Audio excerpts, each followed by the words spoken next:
Oh yeah. Hello everyone!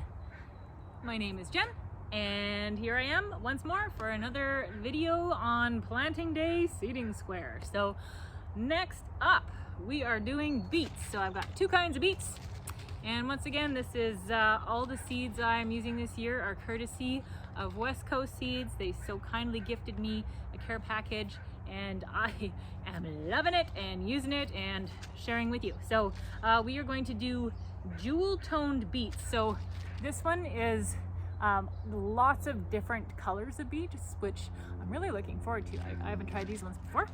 And then this one, ooh, interesting name. It's called Bull's Blood. So haven't tried this one either. Intrigued. Let's give these a whirl. Okay, so I am at the middle of my box, and there's my posts are kind of in the way, so I'm going to kind of stagger this particular row. So recap, Seeding Square is a color-coded seed spacing tool that you use on planting day.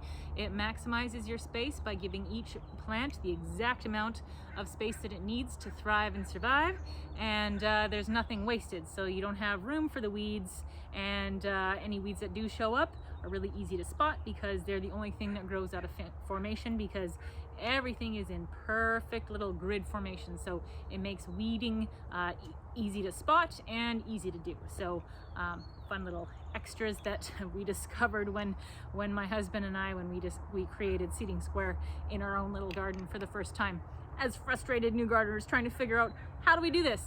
We discovered square foot gardening and kind of played around with different approaches with it and different things that we could do with it, and came up with all these templates and realized if we put them all together and color coded it, then we have a thing. So we actually did a Kickstarter campaign, and I went on Dragon's Den, which is Canada's version of Shark Tank. I had 2 offers. It was amazing. And if you are wanting a seeding square, they are on Amazon as of today.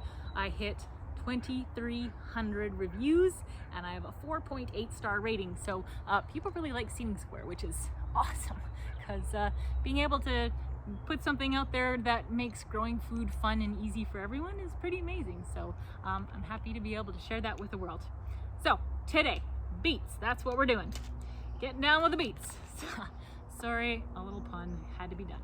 All right, so what you do is you look on the chart for what you want to plant, and in this particular case, so if you look, you can see there are beets in the yellow box, and that's if you want to do large beets.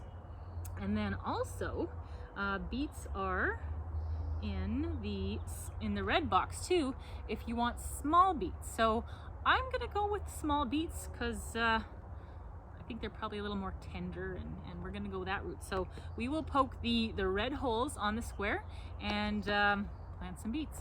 So you take your square, you press it nice and flush into the soil. You take your wand, it has depth measurements right on the side.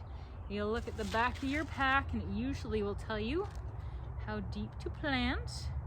If it doesn't tell you, generally I suggest going about half an inch. Well, look at that. Planting depth is half an inch. That worked out well, didn't it?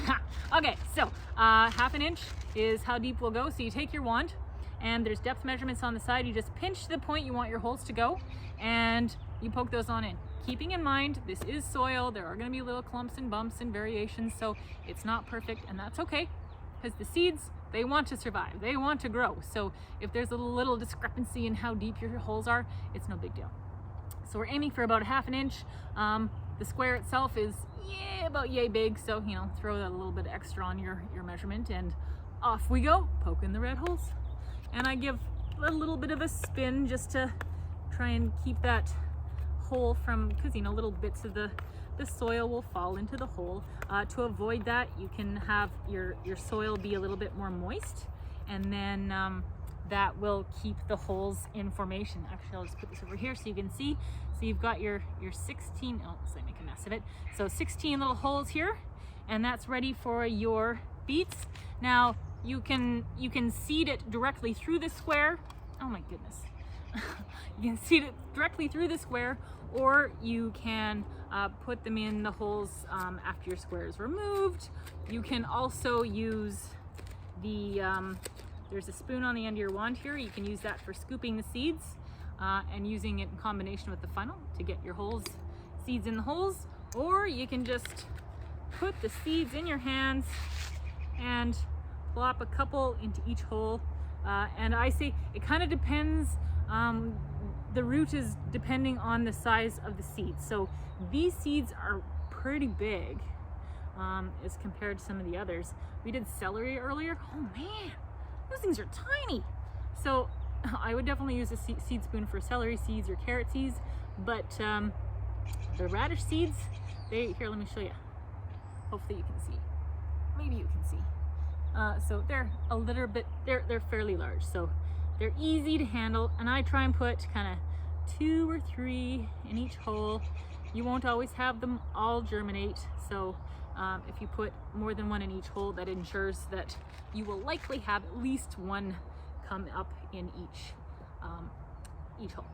So now that you've got your seeds in the holes, I just go and I just so lightly and slightly just kind of make sure you're covering it, and you kind of keep in mind that you're wanting them for these guys to be that 1/2 inch deep. So with, kind of keeping that in mind as you're pinching them, that you're looking to have about a 1/2 inch of soil over top of your seeds. So, if you need a little, pinch a little more, pinch a little more. If you need a little less, do a little less. And there you go. So you can see there's an impression left in the soil from the square, and that will let us line up and stamp out our next press of beets. So I think I'm just gonna go ahead and do the rest of these, and we'll call this video a good one, and hopefully you think it's a good one. I think it's a good one, and I hope you join me for the next one. If you do want to buy a seeding square, I mentioned you can get that on Amazon. I do get a commission if you buy it through my link, so if you go that route, I preemptively say I thank you. So have a great day and happy planting.